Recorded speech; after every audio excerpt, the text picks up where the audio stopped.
Halo teman-teman semua, selamat datang di YouTube channel aku. Sebelumnya kenalin nama aku Ali. Di video kali ini aku pengen share ke kalian tentang jalur prestasi yang ada di ITS tahun 2023. Namun sebelum itu jangan lupa untuk klik tombol subscribe dan bunyi notifikasinya supaya teman-teman dapat notifikasi apabila aku upload video terbaru lainnya. Oke, langsung saja kita ke pembahasan. Oke teman-teman, kita langsung bahas aja mengenai seleksi prestasi di ITS tahun 2023. Nah, yang pertama mengenai deskripsinya yang secara ringkasnya itu seleksi ini dibuka untuk lulusan 3 tahun terakhir, yaitu tahun 2021, 2022, dan 2023. Serta seleksi ini itu based on nilai rapor dan prestasi-prestasi akademik maupun non-akademik yang kalian miliki. Nah, kita next, selanjutnya ada prodi dan daya tampung. Untuk teman-teman ini bisa daftar di semua prodi yang dibuka di sarjana, karena ini program sarjana, kecuali pada program IUB atau internasional ya. Nah, jadi untuk pilihan prodinya, teman-teman maksimal milih 2 prodi. Nah, untuk daya tampungnya, berikut disajikan daya tampung. Namun, daya tampung yang akan disajikan ini merupakan gabungan dari seleksi kemitraan, mandiri, serta jalur prestasi. Nah, ini ya, itu untuk Fakultas Sains dan Analitik Data seperti ini. Terus kemudian untuk Fakultas Teknologi Industri dan Rekayasa Sistem seperti ini. Lalu lanjut ada Fakultas Teknik Sipil, Perencanaan dan Kebumian.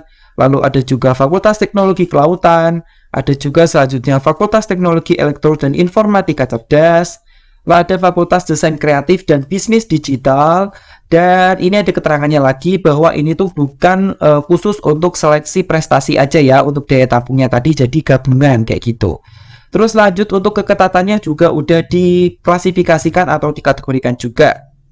Nah, untuk keketatannya adalah sebagai berikut, nanti teman-teman bisa screenshot sendiri ya.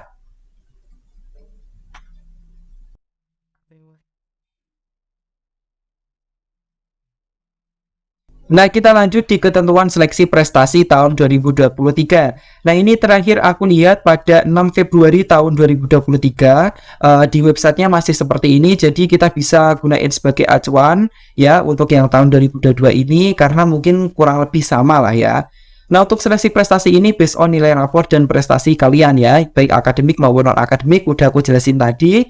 Terus kemudian ada tambahan bahwa program ini tuh dibuka untuk sarjana, prodi yang ada di sarjana, dan hanya menerima siswa dari jurusan eksakta, kecuali program studi desain produk industri, manajemen bisnis, dan studi pembangunan menerima juga dari jurusan non-eksakta. Berarti yang dari bahasa, dari IPS, itu masih bisa daftar di jurusan yang ini. Terus ada lanjutan lagi, ketentuan bagi pendaftar dari SMK perlu menyesuaikan relevansi jurusan sebelumnya dengan program studi yang dipilih. Jadi dipilih yang relevan gitu ya, prodinya dengan jurusan kalian di SMK, intinya kayak gitu. Terus kita next di kategori prestasi. Nah, jadi di sini nanti kalian kan bakal diseleksi berdasarkan nilai rapor dan prestasi. Jadi otomatis kalian harus minimal memiliki salah satu prestasi yang sesuai dengan ketentuannya. Yaitu diantaranya ada 5 macam prestasi yang bisa digunakan. Yang pertama, juara lomba tingkat kabupaten, provinsi, nasional, dan atau internasional. Nah, jadi teman-teman bisa milih nih, juara di tingkat kabupaten boleh, provinsi boleh, nasional boleh, apalagi internasional. Jadi minimal juara 3 ya, tingkat kabupaten. Teman-teman udah bisa apply ke sini gitu ya. Dan meliputi juaranya yaitu di bidang olimpiade sains, olahraga, seni, maupun karya ilmiah. Terus yang kedua, penghafal kitab suci, baik itu untuk Al-Quran ataupun kitab-kitab yang lainnya. Terus yang ketiga, pengalaman organisasi, ketua, wakil, atau anggota. Wow, keren banget ya di sini ya. Jadi teman-teman yang ikut OSIS, ROHIS, atau organisasi lainnya, teman-teman bisa ikut program sarjana ini ya, di jalur prestasi di ITS. Nah, jadi ini tuh cuma anggota aja udah bisa ikut daftar. Nah, ini untuk ketentuan tahun 2022. Nanti bisa diupdate lagi ya. Ya, aku harap dan kita harap semua masih sama ya, biar kesempatan untuk daftar itu semakin banyak dari teman-teman semua gitu ya.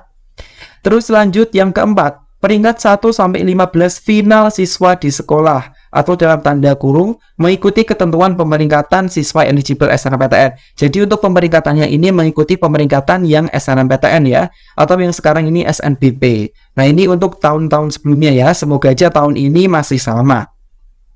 Nah, kita lanjut ya. Jadi teman-teman yang peringkat 15 besar siswa di sekolah udah bisa ikut tanpa mencantumkan sertifikat apapun. Nah, jadi itu sudah dianggap sebagai prestasi gitu ya.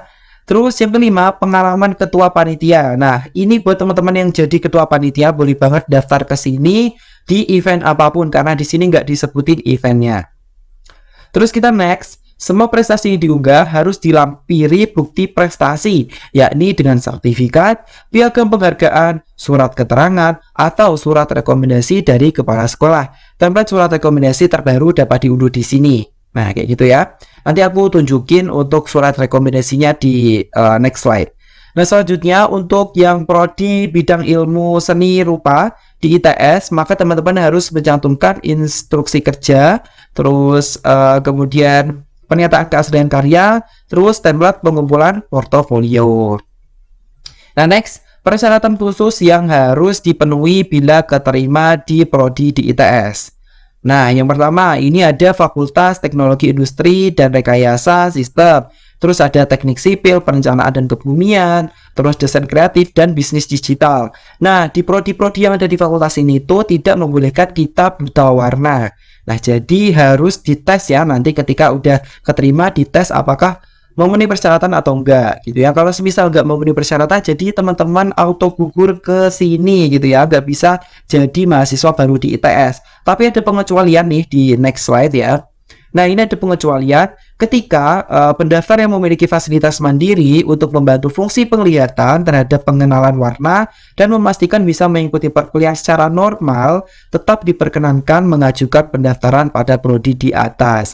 Nah, jadi buat teman-teman yang udah punya fasilitas khusus ya, yang buta warna, teman-teman masih boleh nih untuk ke jurusan yang disebutin di slide sebelumnya tadi, kayak gitu ya.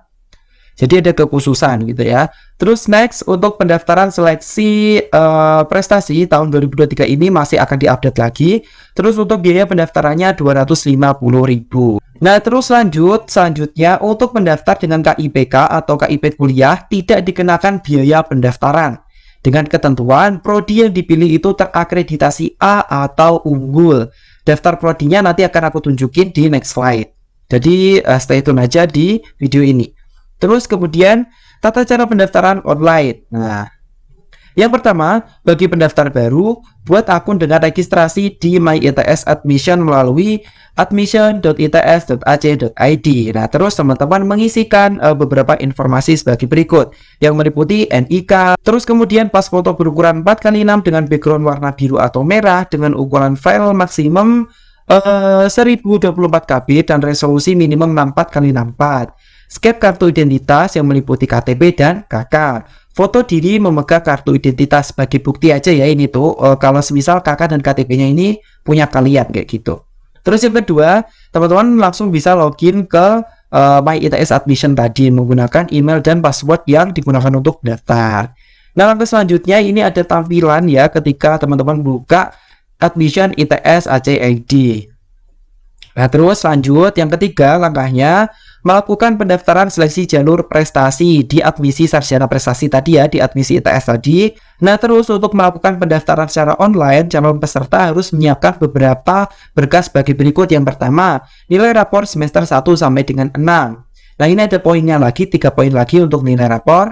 Yang pertama, untuk seleksi prestasi cukup sampai semester 5 jika belum ada nilai rapor semester 6. Nah, ini jika belum ada ya. Kalau udah ada berarti sampai semester 6. Yang kedua, nilai rapor adalah nilai pengetahuan. Nah, ketika teman-teman menggunakan K13, biasanya kan ada nilai rapor sama nilai pengetahuan sama nilai keterampilan. Nah, yang dipakai itu nilai pengetahuan aja. Yang ketiga, nilai matematika yang dipakai adalah matematika peminatan, khusus yang dari MIPA. Tapi kalau yang bukan dari MIPA, bahasa ataupun IPS, teman-teman pakainya yang matematika umum. Nah, terus yang kedua, bukti prestasi bisa berupa sertifikat, piagam, atau surat rekomendasi sekolah. Nah, untuk surat rekomendasi dari kepala sekolah nanti template-nya seperti ini. Nanti teman-teman bisa download aja di webnya ITS. Terus yang keempat, deskripsi diri atau motivation letter. Filenya ukurannya A4, 1 halaman, diketik atau tulis tangan yang rapi. Tapi menurut aku lebih enak diketik aja karena nanti fontnya akan lebih jelas, gitu ya, tulisannya akan lebih jelas.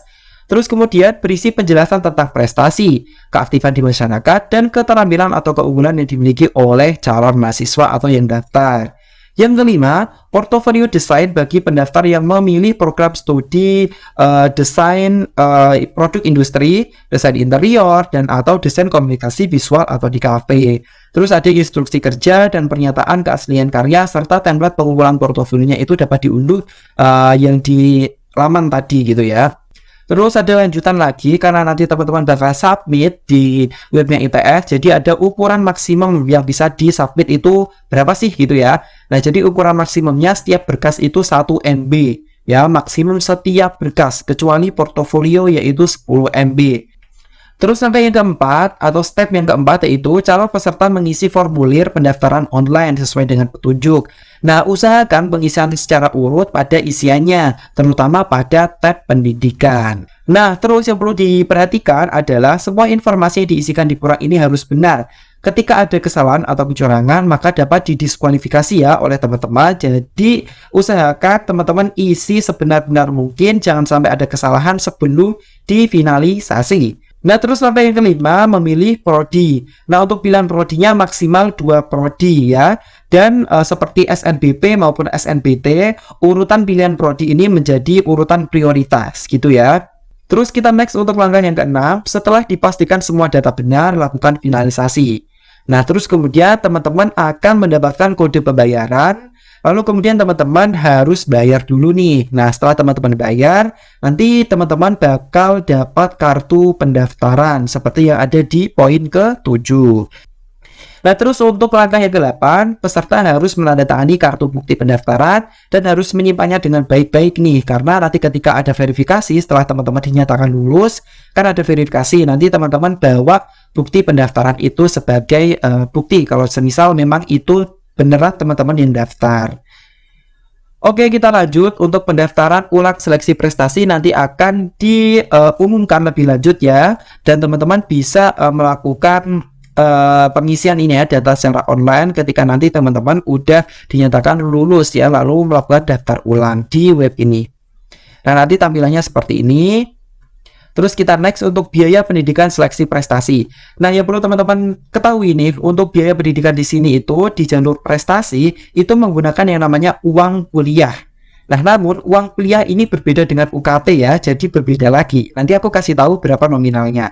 Nah, terus kemudian yang sangat membahagiakan lagi adalah di jalur prestasi ini teman-teman nggak usah bayar yang namanya sumbangan pembangunan institusi atau uang gedung atau SPI. Itu teman-teman bebas dari SPI ketika teman-teman masuk di jalur prestasi ini. Dan tentunya teman-teman yang menggunakan KIPK boleh banget untuk daftar ke sini seperti yang telah aku jelasin di slide yang awal-awal tadi. Nah, nanti untuk yang teman-teman KIPK bisa daftar dan juga kalau misal lolos nanti gratis ya. Nah, terus lanjut untuk uang kuliahnya nanti ada 3 kategori dengan rincian sebagai berikut, dan yang paling murah itu adalah kategori 1 7.500.000 kayak gitu ya. Nah, terus kita lanjut, ini khusus untuk yang beasiswa. Nah, yang pertama ada beasiswa KIP atau KIP kuliah. Nah, untuk KIP kuliah ini teman-teman bisa cek di ini ya, Kemdikbud ini ya, di webnya Kemdikbud ada KIP kuliah. Nah, terus untuk prodinya yang bisa diambil itu cuma yang terakreditasi A atau unggul dengan datanya itu sebagai berikut ya, yang udah terakreditasi A atau berunggul, yaitu ada Fakultas Sains dan Analitik Data, di Fisika, Matematika, Statistika, Kimia maupun Biologi. Terus ada lagi ini. Nah, terus ada lagi yang ini dan udah. Nah, kita lanjut ke beasiswa yang lain. Nah, jadi beasiswa yang lain ini bisa teman-teman dapat ketika teman-teman udah masuk ke ITS. Nanti tentunya ada persyaratan seperti minimal IPK berapa, atau ada juga syarat TOEFL atau sertifikat bahasa Inggris dan lain-lain, tergantung nanti beasiswanya beasiswa apa dan dari instansi mana, kayak gitu ya. Karena ITS ini nanti bakal bekerja sama dengan instansi-instansi lainnya gitu. Jadi teman-teman jangan khawatir ketika teman-teman udah keterima di ITS, meskipun tanpa beasiswa teman-teman bisa dapat beasiswa yang lainnya di dalam ITS kayak gitu. Nah, kita lanjut ke jadwal penting seleksi prestasi. Nah, teman-teman harus perhatiin ini dan teman-teman tentunya harus cek terus webnya ITS kalau semisal ada perubahan, terutama perubahan ketentuan yang prestasi tadi ya. Tadi kan ada yang prestasi cuma anggota aja boleh daftar dan seterusnya. Nah, teman-teman perlu update terus dan ketentuan-ketentuan lainnya mungkin nanti kalau semisal ada minimal nilai rapor dan seterusnya. Nah, teman-teman wajib update ya. Nah, terus kemudian di sini itu untuk pendaftarannya masih lama banget, yaitu 8 sampai 31 Mei 2023. Karena ITS ini nanti akan menuntaskan ya yang udah dari SNPMB atau PMB di tingkat nasional, yaitu SNBP dan SNBT. Kalau udah pengumuman, baru dia bakal buka si seleksi prestasi ini. Jadi biar nggak double kayak gitu ya. Di ITS ini sepertinya konsepnya seperti itu. Nah, jadi pendaftarannya tadi Mei ya. Terus kemudian verifikasi untuk prestasi hafalan kitab suci nanti diumumkan di kemudian hari. Terus pengumuman hasil tanggal 22 Juni tahun 2023. Daftar ulangnya diumumkan di kemudian hari. Nah, ini slide yang terakhir buat teman-teman yang pengen nanya-nanya lebih lanjut, boleh banget di kolom komentar atau teman-teman bisa menghubungi langsung WA yang tertera di sini. Nah, ini pakai WA bisa, pakai email bisa. Tapi saran aku bisa pakai WA aja biar lebih gampang aja ya, teman-teman ya. Oke, sekian video kali ini, kurang lebihnya mohon maaf. Semoga bermanfaat untuk teman-teman semua. Jangan lupa juga ya untuk klik tombol subscribe, like, komen, dan share video aku ke teman-teman kalian. Oke, see you next video dan bye-bye.